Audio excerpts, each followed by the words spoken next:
All right, we're going to watch Erin's butterfly here underwater.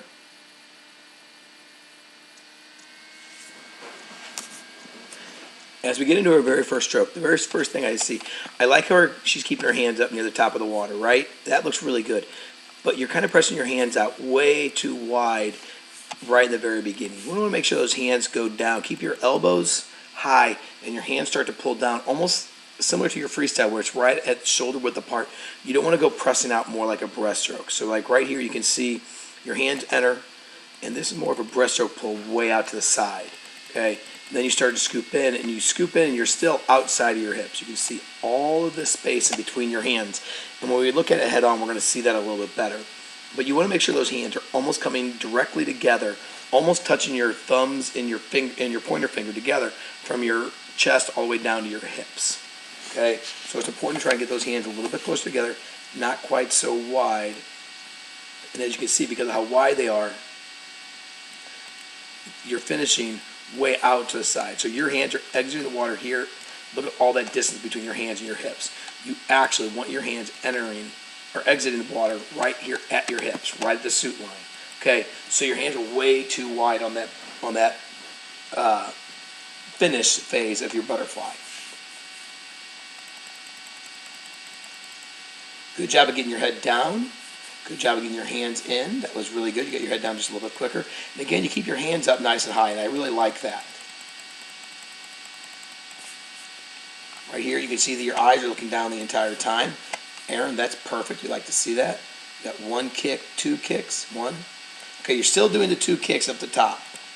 All right, we'd seen this one before where it's like kick, kick. So we got kick, kick, kick, kick, kick, kick. So you got no kick at the back of your stroke. You got to make sure that you're kicking once right here and then once right there, okay, at the bottom of your stroke. So at the top of the bottom of your stroke.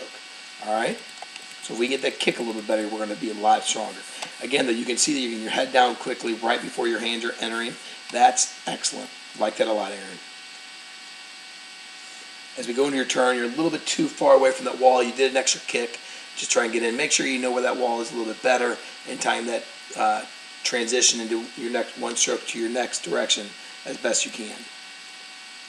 As you start to do your turn, I like how quick your hands moved off that wall. Your feet are stacked on top of each other. That's really good. You get your hand under, getting ready to go to a nice tight streamline, hopefully. Good job of getting your feet on that wall. Your hand was off the wall just a little bit. Now, as we come off that wall here, you can see you got a nice, good streamline. You're starting to turn over your stomach. That's excellent. 1, 2.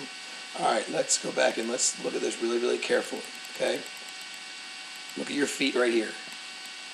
Completely separated, and it's a flutter kick. All right, so that's not a butterfly kick. That's a flutter kick. Flutter kick. And flutter kick. So the good thing is I don't see a flutter kick on the actual swim itself, but your underwater dolphin kicks 100% are flutter kicks. So you've got to be very careful on that. You've got to make sure those feet are staying together at all times. You can't let them separate. Good job of coming off that wall. Good job of your underwater kicks. Get your kicks together. Okay? Good.